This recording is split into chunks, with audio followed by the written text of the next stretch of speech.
Halo, assalamualaikum semua. Selamat datang di channel Arah Cerita.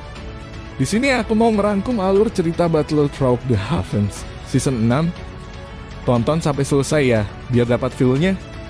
Sebelum itu bantu subscribe, like, dan komennya dulu.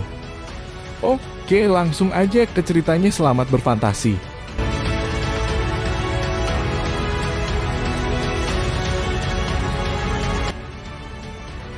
Setelah Xiaoyan lolos dari pengejaran Yusan dan Mystic Cloud Zhejiao yang menuju ke kota Daling. Kota Daling terletak di wilayah barat laut Kekaisaran Jiama. Sejak ketika Yun mengizinkan Xiaoyan pergi, dia mengandalkan peta yang diberikan oleh Yafei untuk mengambil jalan memutar yang panjang dan menghabiskan hampir 10 hari menjelajah hutan untuk benar-benar menipu orang-orang yang mengejarnya. Setelah itu, dia beristirahat selama 1 hari sebelum mengikuti peta dan berjalan jauh ke perbatasan barat laut Kekaisaran Jiama melalui pegunungan Magical Beast Mountain. Xiaoyan menghabiskan 7 hari lagi bergegas dalam perjalanannya sebelum dia tiba di kota Daling ini. Jari Xiaoyan perlahan membelai cincin hitam di jarinya dan dengan lembut menghela nafas. Dia merenung sejenak sebelum senyum cerah tiba-tiba muncul di wajahnya. Dengan suara lembut, Xiaoyan tersenyum dan berkata, "Terima kasih untuk 3 tahun ini." "Kamu, nak, kenapa kamu tiba-tiba menjadi begitu sentimental? Ini tidak seperti kamu." Suara lembut Xiaoyan menyebabkan Yao Lao terkejut. Dia segera tersentuh sehingga dia tersenyum tanpa sadar. "Guru telah menginvestasikan begitu banyak pada saya. Sebagai seorang murid, saya mungkin secara alami tahu bahwa saya harus membalas kebaikan ini." Suara Xiaoyan agak serak saat dia tertawa pelan. "Yakinlah guru, saya akan dengan kuat mengingat masalah kebangkitan Anda di dalam hati saya di masa depan. Aku puas kamu memiliki pemikiran ini. Mampu mengajar murid yang luar biasa dalam kondisi tertekan saya telah memenuhi satu keinginan saya." Yao Lao tersenyum menjawab. Tatapan Xiaoyan perlahan menyapu kedua sisi jalan dan tiba-tiba bertanya dalam hatinya, "Itu benar berapa banyak jenis api surgawi yang harus digabungkan bersama untuk memperbaiki tubuh?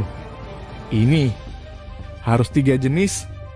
Saya juga tidak begitu yakin metode Ki Api, mantra itu terlalu misterius dan aneh. Saya tidak memiliki pemahaman yang mendalam tentang itu. Saat itu ketika saya mendapatkannya." Yao Lao tiba-tiba berhenti berbicara ketika dia berbicara tentang hal ini dan tiba-tiba menjadi sunyi. "3 macam ya?" Xiaoyan tidak terganggu oleh keheningan Yao Lao. "Saya ingat guru itu mengatakan sebelumnya bahwa ada kemungkinan ada semacam api surgawi dalam Akademi Jianan, bukan? Disebut apakah api itu? Jatuh hati api?" Yao Lao tersenyum dan mengingatkan, "Fallen Heart Flame ya?" Xiaoyan menganggukkan kepalanya dan tersenyum sambil berkata, "Sepertinya saya memiliki misi lain untuk diselesaikan selama perjalanan saya ke Akademi Jianan. Karena seperti ini, jangan terus buang waktu di Kekaisaran Jiama. Jika kita bisa pergi lebih awal, jangan menunda lagi." Singkat cerita, Xiaoyan sampai di gerbang kota. Setelah Xiaoyan melihat pertahanan gerbang kota yang bisa dianggap sangat kokoh, tanpa diduga segalanya benar-benar seperti yang dia bayangkan. Perintah buronan Mystic Cloud Sekte telah dikirim ke perbatasan Kekaisaran. Para penjaga datang mencari satu persatu dari depan kompi. Mereka memegang gambar dan membandingkannya untuk waktu yang lama sebelum membiarkan mereka lewat. Pemuda yang bernama Mengla matanya sangat dingin sehingga mereka seperti ular berbisa. Langkah kakinya menyeberang satu demi satu. Tiba-tiba langkah kakinya berhenti. Tatapannya menyapu para pelayan yang tubuhnya memancarkan bau apak dan yang wajahnya ditutupi tanah kuning. Dengan suara dingin, ia berkata, "Bersihkan wajahmu." Xiaoyan tidak bisa menahan diri untuk tidak cemberut. Dalam hatinya, ia merasa bahwa segala sesuatunya sangat menyusahkan. Jika mereka terus memeriksa dengan cara ini, cepat atau lambat dia akan terungkap. Ketika matanya tiba-tiba berhenti, dia sedikit memiringkan kepalanya dan menatap seorang pelayan berjubah abu-abu di belakang kelompok orang. Dengan suara dingin dia berkata, "Kamu angkat kepalamu." Pertarungan sampai mati di medan perang selama bertahun-tahun telah memberkahinya dengan indera yang tajam. Karena itu, sebagai refleks yang tampaknya bersyarat, jari-jari kakinya menyentuh tanah dan tubuhnya melesat ke belakang. Tangkap dia. Dia adalah Xiaoyan. Reaksinya mungkin sangat tajam, tetapi kekuatannya pada akhirnya hanyalah di kelas Doushi. Karena itu, ketika tubuhnya baru saja ditarik kembali, Xiaoyan tertawa dingin. Tubuhnya bergoyang sedikit dan mengejar Meng La dengan cara seperti hantu. Tangannya seperti cakar elang yang ditembakkan dengan cepat dengan kecepatan seperti kilat dan menabrak dadanya. Segera seteguk darah segar dikeluarkan dari tenggorokan Meng La. Wajahnya berubah pucat pasi. Gagal mengambil hidup Meng La dalam satu pukulan. Xiaoyan baru saja akan menerkam ke depan ketika Meng La buru-buru menembak tubuhnya dan pergi ke belakang punggung para prajurit. Benar-benar tidak normal bagi Do Si untuk memiliki tubuh yang gesit. Cih, lebih dari 10 tombak panjang, tajam yang membawa cahaya samar Doki dengan tajam menusuk ke kepala Xiaoyan. Rute tombak itu mematikan dan dipenuhi dengan membunuh. Mereka memang layak menjadi prajurit yang pernah hidup di medan perang. Hanya tekanan dan koordinasi ini saja yang tidak bisa dibandingkan dengan prajurit biasa. Xiaoyan memutar kepalanya. Meskipun dia menghindari tombak panjang, serangan Xiaoyan juga diblokir. Ketika dia melihat para prajurit itu berkumpul bersama dengan tergesa-gesa, dia hanya bisa menyatukan alisnya dan menarik agak jauh. Di luar gerbang kota, semua orang menatap perubahan sepersekian detik ini dengan wajah tertegun. Ini terutama ketika mereka melihat bahwa Meng La, yang disebut sebagai orang yang paling terkemuka di antara generasi muda di Gui Meng Pes, terluka parah dalam satu serangan. Xiaoyan? Dia itu Xiaoyan? Xiaoyan yang membunuh Yunleng dari Mystic Cloud Set yang merupakan Do Wang. Banyak tatapan yang berisi berbagai emosi yang berbeda menatap tajam ke Xiaoyan. Hal yang mengguncang kekaisaran Jiama baru-baru ini secara alami dan tidak diragukan lagi adalah masalah Xiaoyan yang menyerang Mystic Cloud Set. Tuan Muda Meng La, saya ingin tahu sesuatu. Para prajurit di San Gui Pes ini jelas milik para pejabat kekaisaran. Sejak kapan itu menjadi anjing untuk membantu bekerja untuk Mystic Cloud Set? Saya pikir jika masalah ini harus dikirim ke keluarga kekaisaran Jiama Empire, saya khawatir bahkan ayahmu akan dihukum berat, bukan? Xiaoyan menghapus kotoran kuning dari wajahnya. Tatapannya menyapu ratusan tentara elit yang memblokir gerbang kota ketika dia dengan dingin tertawa. Setelah mendengar tawa dingin Xiaoyan, para prajurit juga terkejut. Segera mereka menjadi sedikit ragu. Menurut prosedur, mereka memang tentara milik kekaisaran Jiama dan tidak ada hubungannya dengan Mystic Cloud Set. Perintah yang dicari itu tidak diakui oleh para pejabat. Dengan kata lain, menangkap Xiaoyan pada dasarnya adalah sesuatu yang ilegal. Benar-benar pria, muda beridah tajam. Tepat ketika para prajurit ragu-ragu, tawa yang gelap dan dingin tiba-tiba terdengar dari dalam terowongan di belakang gerbang kota. Segera seorang pria parubaya mengenakan baju besi perak melangkah keluar. Tatapannya dengan dingin menyapu Xiaoyan dan berteriak, "Saya adalah wakil komandan San Gui Pes, Meng Li. Anda telah masuk tanpa izin ke kota yang penting. Menurut hukum kekaisaran kami, Anda harus ditangkap. Saya menyarankan Anda untuk membiarkan diri Anda ditangkap tanpa perlawanan untuk menghindari kesakitan bagi diri Anda sendiri." "Kamu Meng Li? Anjing Mystic Cloud Sekte itu?" Tatapan Xiaoyan menyapu tubuh Meng Li dan merasakan napas samar yang datang dari tubuhnya. Dia bergumam dalam hatinya melihat kini dia seharusnya berada di sekitar bintang 2 atau 3 Dowling. Turunkan dia. Ekspresi Meng Li sedikit gelap dan serius saat dia tertawa lebar. Dia berhenti berbicara omong kosong dan berteriak langsung. Setelah mendengar perintah Meng Li, beberapa ratus prajurit elit yang bersenjata lengkap datang keluar dari dalam terowongan hitam gelap di bawah tembok kota sekali lagi. Setelah itu, mereka mengepung Xiaoyan lapis demi lapis. Tombak panjang dan tajam di tangan mereka berkedip dengan kilau tebal dan dingin saat sinar matahari memantul di tombak mereka. Karena menyelinap masuk telah gagal, aku hanya bisa menerobos paksa.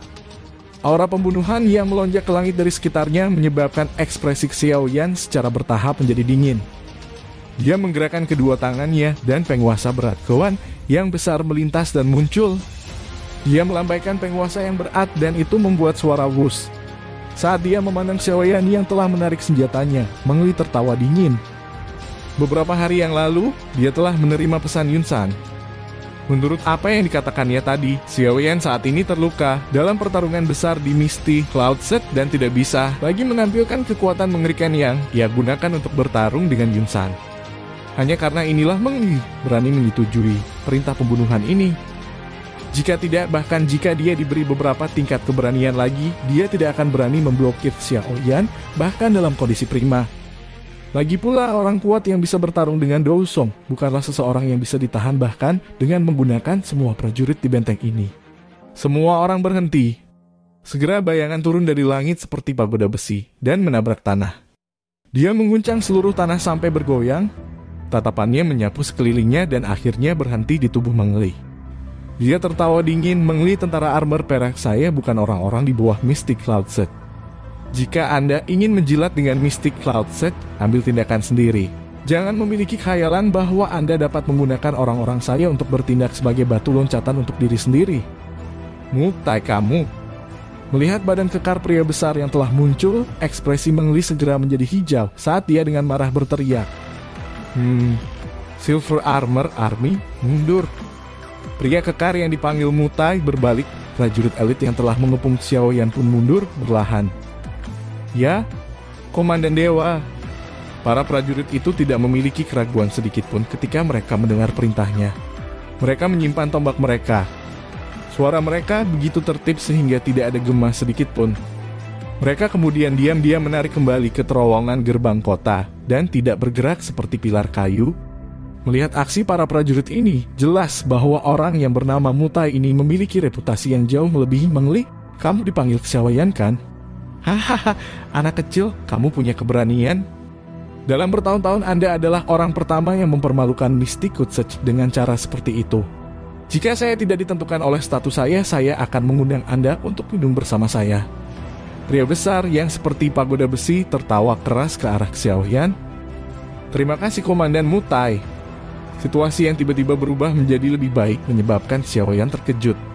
Ketika dia melihat bahwa wajah Mutai tampaknya tidak memiliki kebencian, dia segera tersenyum dan menjawab dengan sopan. Kamu tidak perlu berterima kasih padaku. Ini hanya dalam lingkup pekerjaan saya. Jika perintah diinginkan Mystic Cloud Sector diakui oleh para pejabat, maka hanya saat itulah aku bisa menangkapmu.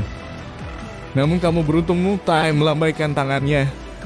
Dia melirik wajah hijau Meng Li dan tersenyum ketika berkata, selama kamu bisa melarikan diri dari tangan orang ini, tidak akan ada lagi orang di Shen Gui Pass ini yang akan menghentikanmu.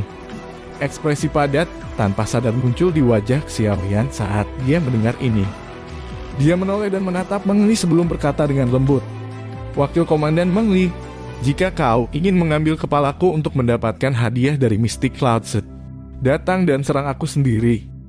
Anak kecil betapa sombongnya. Hari ini saya tidak percaya bahwa saya tidak bisa menyelesaikan tubuh Anda yang terluka ini. Wajah Meng Li berganti-ganti antara hijau dan putih. Dia tidak berpikir bahwa dia benar-benar akan menarik dirinya ke dalam masalah ini.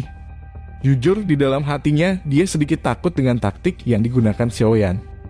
Bagaimanapun, bahkan orang yang kuat seperti Yunleng telah mati oleh tangan Xiaoyan. Jika dia melunak pada saat seperti ini, kemungkinan reputasinya di dalam Shen Gui Pass akan turun sampai ke dasar lembah. Karena itu meskipun hatinya tidak menentu, dia hanya bisa mengeraskan kulit di kepalanya dan melangkah maju. Terima kasih sudah menonton. Lanjut di video selanjutnya, jangan lupa subscribe.